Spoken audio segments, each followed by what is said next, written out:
जो हिंसा नेपाल में हुई उसके पीछे एक बड़ी साजिश का खुलासा हुआ है। नेपाल में छात्र मौजूदा सरकार के खिलाफ थे, सरकार में बदलाव चाहते थे और उसके खिलाफ एक आंदोलन छेड़ा। लेकिन नेपाल में जो हिंसा हुई, जो आगजनी हुई, उसके पीछे छात्रों का आंदोलन नहीं था, उसके पीछे एक बड़ी और गहरी साजिश थी। उस आंदोलन के पीछे का एक मास्टरमाइंड भी था और यह खुलासा खुद छात्र स्टूडेंट अब कर रहे हैं। नेपाल से ऐसी तस्वीरें आई जिन पर दुनिया भर में चर्चा हो रही है। संसद को जला दिया गया, एक पूर्व प्रधानमंत्री की पत्नी को जिंदा जला दिया गया। यह तस्वीर बहुत सारे सवाल खड़े कर रही है। लेकिन आज खुलासा हुआ कि इस आंदोलन के पीछे घुसपैठ थी, इस आंदोलन के पीछे एक विदेशी साजिश थी। उस साजिश का खुलासा आज करूंगी। आज आपको बताऊंगी कि उस टूल किट के बारे में जो भारत में भी तैयार करने की कोशिश बार बार हो रही है। यह इसलिए कह रही हूं क्योंकि समय समय पर सरकार के खिलाफ एक विरोध को आंदोलन का रूप देने की बात कही जाती है। सरकार के खिलाफ कभी वोट चोरी को लेकर, कभी लोकतंत्र को खत्म करने को लेकर, तो कभी संविधान पर हमले को लेकर सड़क पर उतरने की बात लगातार कही जाती रही। इससे अगर एक चिंगारी लगा दी जाए तो तस्वीर कुछ इसी तरह की होगी जैसी कि नेपाल में आप लोग देख रहे हैं। अब यह कहा जा रहा है कि नेपाल में जो हुआ वो भारत में भी हो सकता है। आज पूछ रही हूं कि यह सवाल है या फिर यह मंशा है। जब ये कहते हैं कि जो नेपाल में हुआ वो भारत में होगा तो यह सवाल नहीं है, ऐसा लगता है यह मंशा है। नेपाल और भारत में क्या कोई भी समानता है? नहीं है।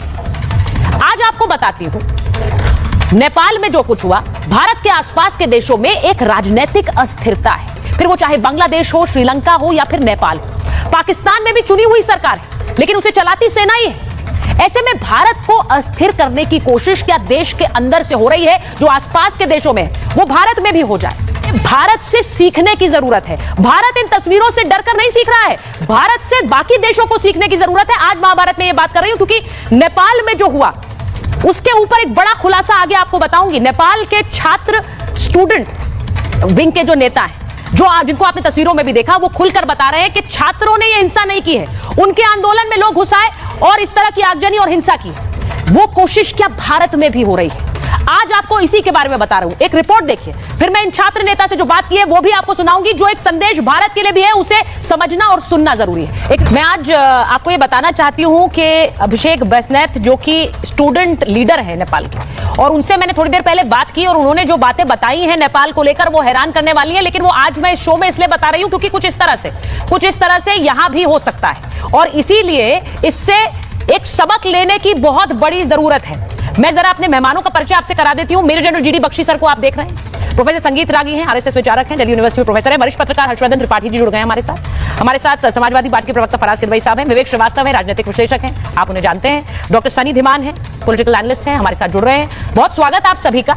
मैं एक बार जरा जल्दी से सुनाना चाहती हूं कि जिस नेपाल के स्टूडेंट लीडर से मैंने बात की है, मेजर जनरल आप भी सुनिए, आप हर्षवर्धन जी, संगीत रागी सर, सब लोग सुनिए, विवेक जी, फराज जी, ये क्या कह रहे हैं। और जरा इसको सुनने के बाद मैं अपनी डिबेट की शुरुआत करना चाहती हूं क्योंकि इन्होंने नेपाल की उस हिंसा के बारे में क्या बताया, जरा चलाइए। जरा एक बार उसे रिपीट कर देती हूं। हर्षवर्धन जी, ये छात्र नेता हैं और ये कह रहे हैं कि हम चाहते थे कि सरकार बदले, हमारा विरोध भ्रष्टाचार के खिलाफ था, लेकिन जो हिंसा हुई है उसके पीछे लगता है कोई और मास्टरमाइंड है। ये हिंसा कभी छात्र नहीं चाहते थे, ये देश के खिलाफ जिस तरह की कार्रवाई हुई है ये हम नहीं चाहते थे। और उन्होंने सीधे सीधे कहा कि एक ऑर्केस्ट्रेटेड लगता है if you join the dots. अब मैं ये इसलिए बात कर रही हूं क्योंकि जो नेपाल में हो रहा है उसे देखकर कुछ लोग भारत में बहुत खुश हैं। ऐसा लग रहा है वो सवाल नहीं पूछ रहे हैं, वो उनकी मंशा ही ये है कि ये भारत में भी हो जाए।